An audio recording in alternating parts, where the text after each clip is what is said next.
enti ade ne anti ne ma biase ne ma nipa no e ma ye pressure de ma sofo bi me ka se bi di nsemu no no because nipa no hwe obetumi hwe osofo di no obisa o se na o ye sofo na wo na o che o suppose they can say o supervisor sofo na say utumi hwe mu hu se we ye sofo why because o hwe wo tade ye hye no ka nipa Israel for ya so den se de ne ye ne nei ebi kura ne ebi aka nsem kire se nyame na ye se ye di na chi no wahu ne da ene sa asem ne ye nka ne kura de ho mo ene nipa question nsem bebre wo twere se adentina nyame wo ho adentina wo ye se adentina nyame wa ye se adentina mo se nyame no wo dwene ye ho a ono kura ntimi no bonsam antana ade no de na ba sa se so a na me kwa ebone a ono kura nka hwe 1 Corinthians chapter 15 verse 33 Toronto fong medical trade num.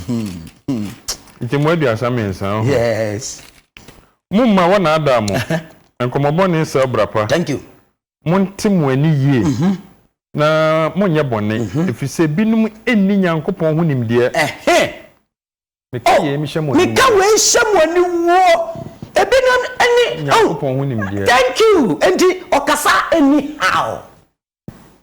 Nimdia osua nimdia wo theology obi na no anu oka bisa mo nyame wo ho anko mai ana momo si nyame bible no kura contradict no ho bible no kura header nya ye nipa onyinya muntu kwan da ntina mote ye nyamsom thank you kwa bu chiri ko he oduru wa bo hu se nyame kura de mo kan kura ye ni ho ominya nkopɔ hu nimdia ana Paul said mo amote sa me ka we de ye den asem woni wo you have to be ashamed of yourself ewurade nyankopɔ abɔ nyame ni wo kura no onka njo sa de be chen sa okay wanka njo se be wo akola ma na wu bisa sem frama na ho me ne fere he wow enti say wo hu the difference between gift me pa cho tie me yo we e ya chede o no be the chair wo dabi e ya sase so material things and na making e ya chede no be the chair me ai ka metimi ewrade nam adwuma so kakaka na de ya chewo enti say nunti nyame bo ba dabi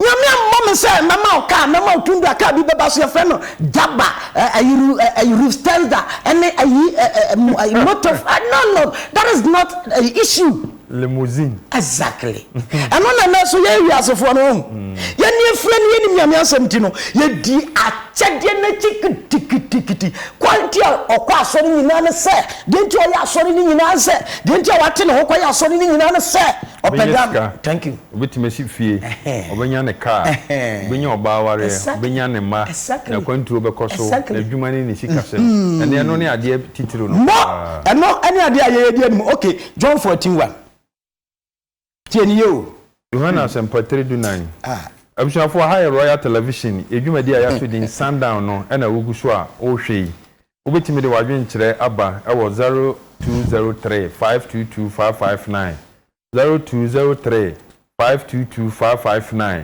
wadwen kire no ebra mesrama mfre sa number no yenka so obi amfre yese eye message na fafa ho bra na yenkenkan emfama ho na di kanka 2020 John 2020 John 2020 oh yeah yenhwa sema wo kan ho Yohana Sempatre duenu chichemu aduenu entie de wo kan na wo kan sa no ode ne nsa ne ne mfimu kire won Matthew 2020 Matthew Sempatre now John 41 am di kaka Matthew 2020 obi ana wa Sempatre duenu chichemu aduenu ena sebedi o mano maame ene ne maba ne nchen bekoto no sebedio no ye nipa kese o oye ogidi ni mapa omumma ne ma enti Yesu ko sebedio fie ana sebedio yere ebebu nkotojo Yesu anim pato ye hwe ni yo obu nkotojo awo Yesu anim ti ana osere ne ho bibi osere Yesu wa bibi no se no se ebra wasabu Yesu mana didi awie no enti nko osere bi Yesu bibi wo Yesu anka Yesu ntumi nka so memfa ma wo ti asade adesere de osere no ose edie na ope nda Yesu bisa sebedio mama me se edie na ope kama me ose kama me mama enu yi wo papa tena se wo papa nyankopon tena se wo de ka bibi kire no mama ba kontra ne nsa mama ba no ba kontra ne nsa nifa na ba kontra ne benku oska kontra benku o wa hini wo heaven ho na Yesu bua se na Yesu be ka tena ne se unim de mo bisa aja unim de mo do bisa no wonte ase o Wobetumi anum kuruwa me ba nom ano ana. Mimi kuruwa na me ba nom ano no. Ose no say ebetumi. Ose Yesu kuruwa de be nom ano. Ose onse. Mi kuruwa de mo ba nom. Mi kuruwa no de wobetumi anum ano. Na fa ene mi benkum tena de. Yes. Enye me de ase me de be ma. Thank you. Na wode be ma won na meja asisi ama won. Thank you. Yesu no ma papa no tima me ne ti ase klese. Mimi nsa nifa ene me nsa benkum so o mahimie mu de. Enye me de ya o. Obi na ye wo adwuma no abafa nti ka kire o ma no mo nsa kira. No sa kira no sum nyame ya. Ya de nsa kira ne se me ge ye tu magya wa nti se ma sa kira. No. Ya de nsa kira se se de me kwa asore. Ye adwene no. Se de kofi kwa asore wa sa kira. Oh, ya ka boni e wodie. Ya asore awoko. So kwa asore de wa sa kira. No. Nti ye mistake egu asore dem na ye di nsem. Saka ne no onko na se de wokro. Eno nya de nsa kira. No. Ne mo okoba ye de obeye ye. Mo enti obi tifie wa sa kira che obi ote asore dem. She asked at 10 Cornelius. On kwa asore da o. But na brabo so awurade ani me awurade soma wo bi say, Peter from Yopa, ebra Peter ko bompa ye ba. Kona ko bom ko kire ayi Cornelius. Oti ase abona su because na braba so many. But Yahweh Yesu do me. Enam say yen sakira yenti. All the time bia no de ntia me wa so dem oni say me peyere me peba na me pawo so fu me say on ka me ene na de wote won so no ankwa asora ofi abaifo be hawo ti ko pe ba bi fa ho ko hin. Exactly that no ne ye yate. Obi ti fie abaifo suro no me kam kire one. Ewurade protection na ba ne ho ba ne ye nansem. So wo fa nansem. Na wonna. So wonnantu nansem ni mu a. So wo bra. Wanka se wo bompa ye. So wonnantu mpai bomu a. So wo cartons. Or say if you pick the word of God. No bra ni mu ye den. Ebra ni mu ye den ya. When that's asa no. Asempa na wafa no. Ebe ma wa rehim.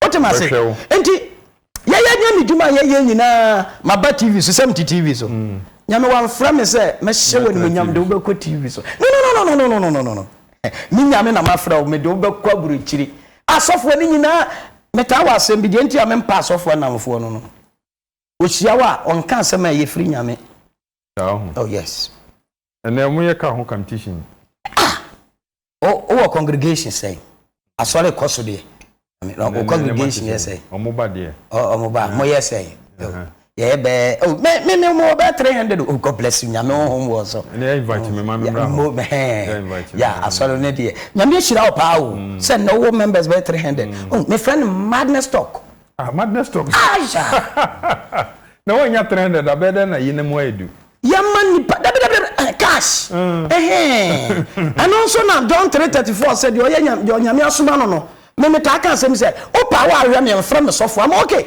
o pa nyimi ni say me sofo am okay ana me wa su bia o me say me pass me no ti area na say wunni me pass the graft ni hu me so da o ba me no na wo nyina yepe say agoro ni yedi ye nyina yedi o ba to na say me na me nkola na ye ko crusade da ye bobo ye boda me bia no bia ni ase Yesu ni na suafo nam no bi kan say o ko to no kura hu say Yesu no kura ni Barana achede na ya sofo nam say yansua de your body gas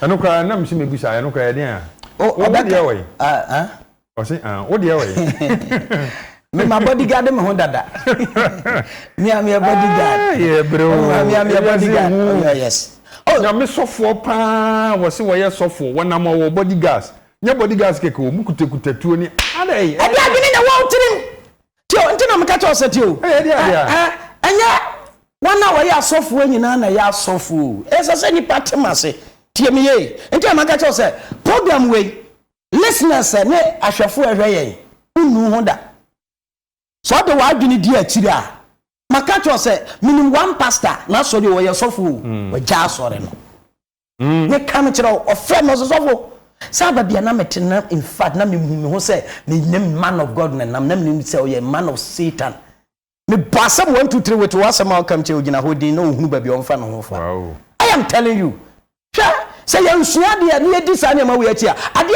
e ya pa se nipa wu near Bob Massamana na ye see ni yemi say won say according to Jeremiah chapter number 10 verse 21 o say ensu de wo tio ensu de wo Bible na ka say su ba bia wo ko enti anybody ko Revelation 20:11 o say mi wo wufo enketo ana kase wo gina Nyankopon anim wo biabia nwoma anim anya Methodist book o enkwa nwoma wo tie wanya ka wanya tundwa wasifie udini na radio ni TV ni Instagram wanya bo share no. Yeah, also another wonderful sundown. Evangelist and Kwabena, keep the fire burning, and we now know that we should all obey the 10 commandments according to the evangelist. Greetings to all Kwadas Wednesday church members. Mr. and Mrs. Amwakohene. Mama ya, echiamo evangelist waha. Ono so chia pa unipa. Ono de say please, it's him. Take his time. Tell him to take his time. Munya butra munso ya munso mun follow ya pa. Yanko ya nimina yankai kakra. Or say good evening evangelist and Mr. Host. Gorgeous Beck, Aka Big Joe from aka Big Joe from Southpond, Kromanze. I greet all yada say the idea to be no be na monka why. Greetings no chire na modi aba. No na yeka. Thank you and evangelist for making us understand the value of the promise of our Lord Jesus Christ. We plead for well-meaning Ghanaians and companies to sponsor this program for God's blessings and good returns. Greetings to my parents, Kechri Bedu and wife, Adanse Bofidu, Mr. Nketia Samoa, Bomso, Mr. Nketia Yadasi. Please, good evening, evangelist. Please, when do we have a vision and a dream? Yeah, when you can vision and dream. Good evening, evangelist. I wish you would take us through the studies of the law of God a day to come. I wish to hear more from you on this topic. Please do us a favor to lead us in our decision by K2 Bekwai. K2 Yadase, Yankwaya Nimubi Moya. I say, good evening. I'm touched by your words. Thank you very much, Pastor. God bless you. Yadase, so dear Abba. Good evening, my dear brother. I'm Gideon from Gabon.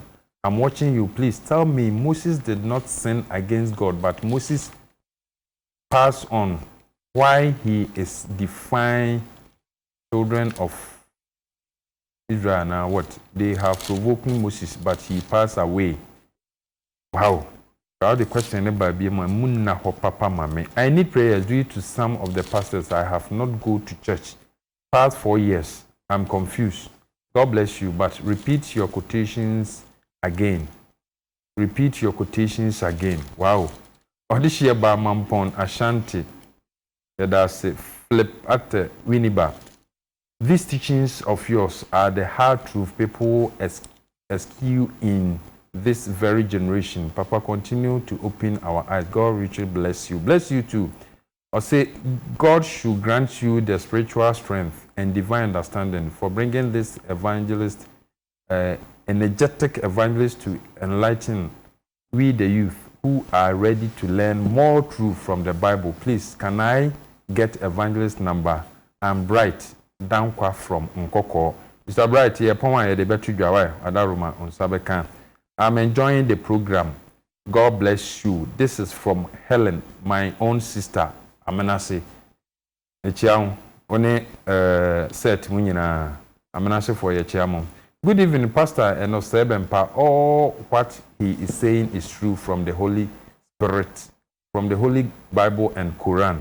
This is good message we need at this end time. May the good Lord pour his Holy Spirit on you to keep the fire burning. From teacher Payao at Dompasi Senior High School, Adanse. Yanwache say Max Amaye.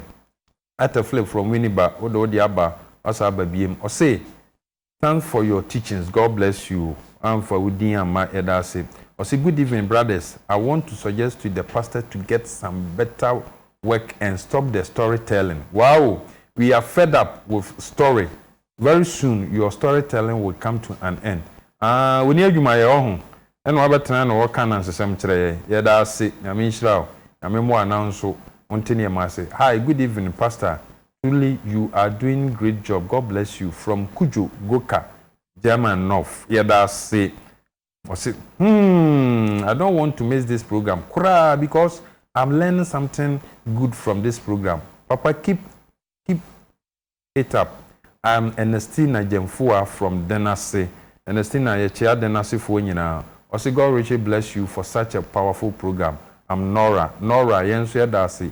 Please, Mr. Host, repeat the quotations for me from Uncle Joe Brosanko. Yadasi, Uncle Joe. Elder, thank you for your wonderful program. You are well and opening people's mind. Please, with due respect, I will be very happy if you bring Avram Abede to teach him the Bible. If you bring Avram Ben Moshe for the evangelist to teach him the Bible, because he is throwing dust in the air. Immaculate Sewabuachi. Wow. Greetings to you, evangelist. Nowadays, the church only teaches how you will benefit from seed sowing and harvest, but not repentance. Maminya kwa kaswa edasi. Nedia say repentance. The catch wa untuya more. I'm Ima from Sunya. Please, can you repeat all the quotations again? Want to know them and learn later. Edasi quotations Sunya the beba.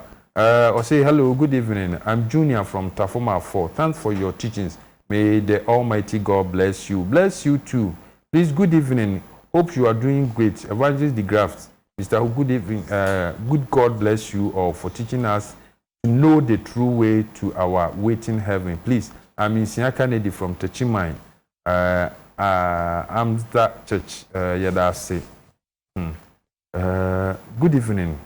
In fact, this evangelist is a true man of God. I like him so much. Living a righteous life and accepting Christ Jesus is the way leading to the eternal life. God bless you, sir. Big Joe, teacher, Adanse, Asqua, Yadasi. Please, without Yadasi. Good evening, evangelist. I'm so happy.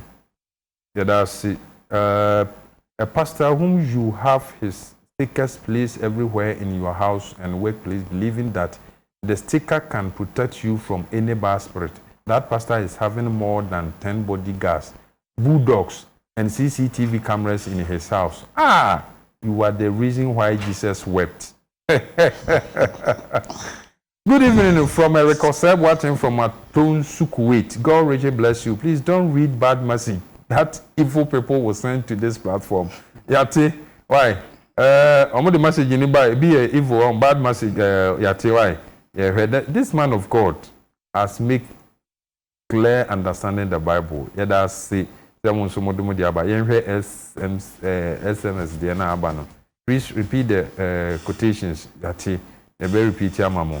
This is truth message, but people don't like the truth. All they like is prophecy. Edda Eric Sefi, we also. Edda Yeda say, good evening, Daddy. Keep it up upon a better from Agogo Santiachem. God bless you. Yeda must some of the message in Abba. There were 10 minutes. Message in a baby children, a behany akai. Enko. Men share the biwa. Say, Unya, Yamia watum na unya babidu tito. Unya, Niamana, even Peter Mobile, no, Yesu. Ya quiet pa, ya body Jesus Christ. Na, money in our tiagu. Yes, you show Mudians in Timoda, so young Kwalasa. Hebrew chapter 5, verse 12. A brother said, come here, mature, Modis young Kwala. Oh boy, yes, you do, but me meeting now on Bonnie Janea. Mananya do, Mananya would desse why then. Yak show D. I won't come money. Yes, I know you son on Cadre. Maminka Simichero. John 14, why? You had debut. Johannes and Petredu Najiche Muba, Comuma Marcoman to Tiaboshan or the Mayano. Munyo Yankoponi. Yes, Nasuna Fontuana or the Musiadia. By the time I met you, first I John Matthew chapter number 24. Quatina in so Quandiano, I was Suano Montero, na Yesu Church or Modia Bechino.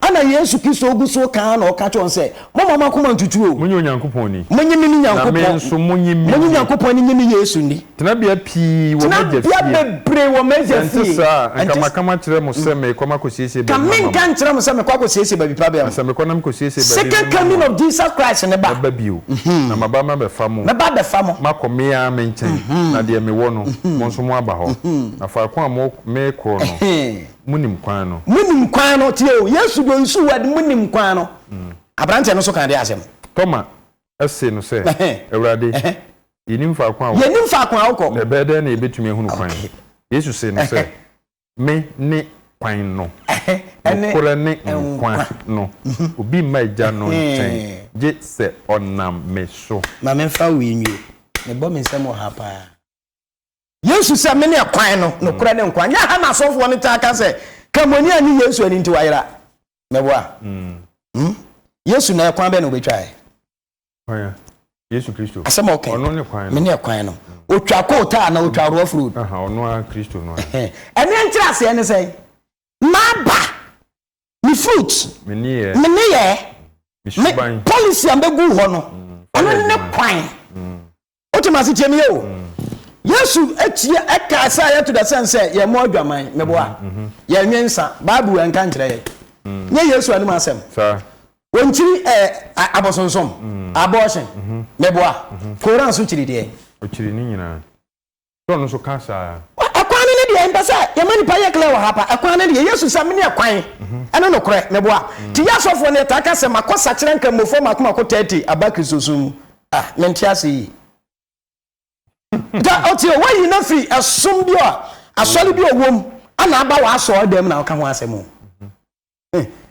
nyame na bo no nyankopa akwan o de agu ho amechiri bone onim so bi asantini yetumi ka se o de wa asa na oni ye bia se yo igbeni na bo a o ya igbeni dabi ene ye no Yesu the policy many akwan no kura ene nkwa we feel ba jane nchen just on na meme Yesu that is the policy a Yesu de be dey ebegu ho me policy no say ya fo biire ya ware wa ya no nda say unu obi na ma yedi no konkonsa ya nwensa ya ntu aduro ya nyanuo meboa say na Quran no so ka kire o tinam ka so unu kamoni ba no wa she miniskirt a friend tutu ni onye Muslims unu Kristo ni no wa she miniskirt ni na ma friend tutu ni onye Kristo ni yes ana nyankopa asem ka kire ye Ewurade na one heaven that is agenda ana heaven no here can we na fe metamuti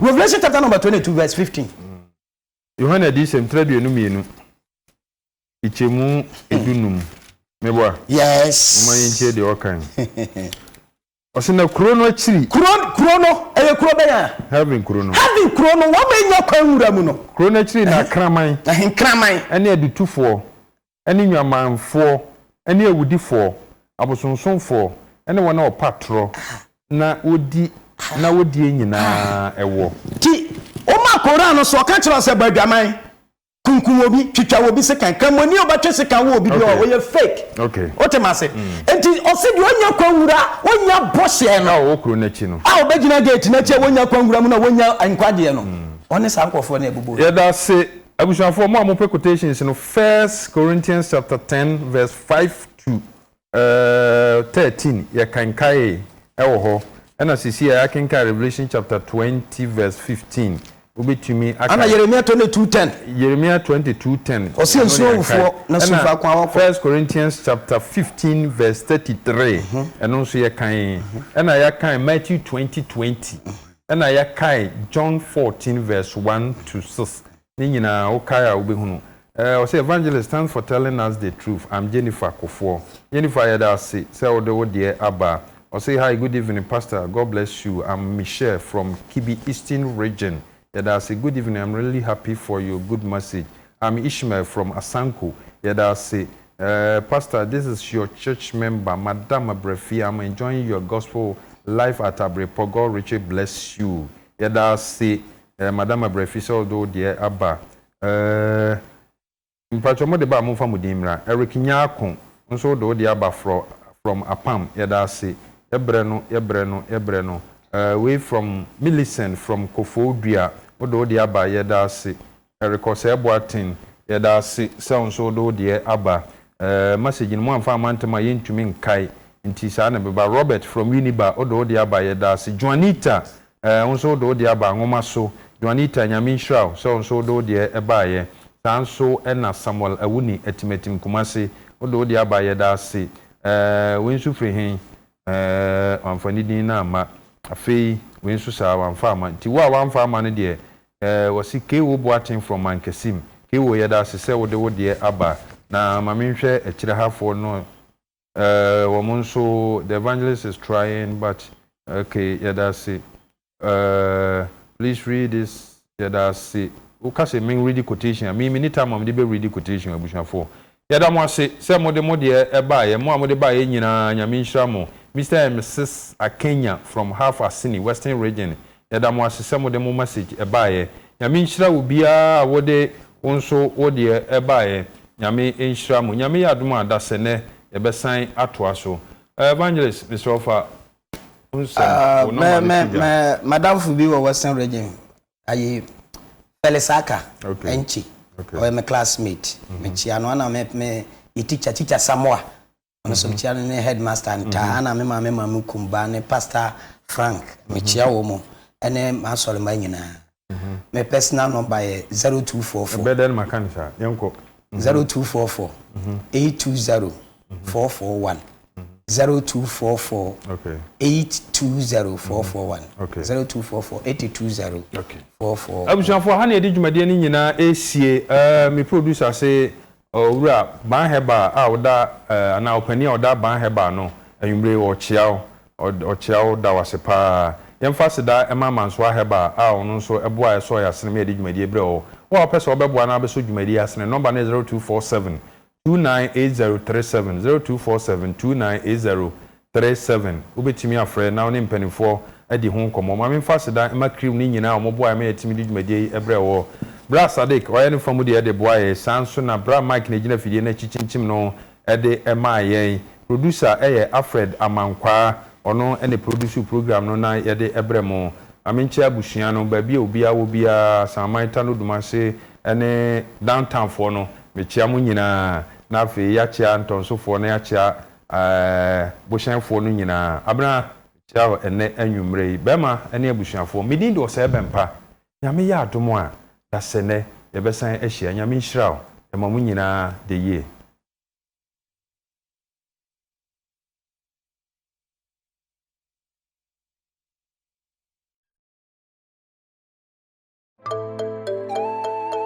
In the days of old,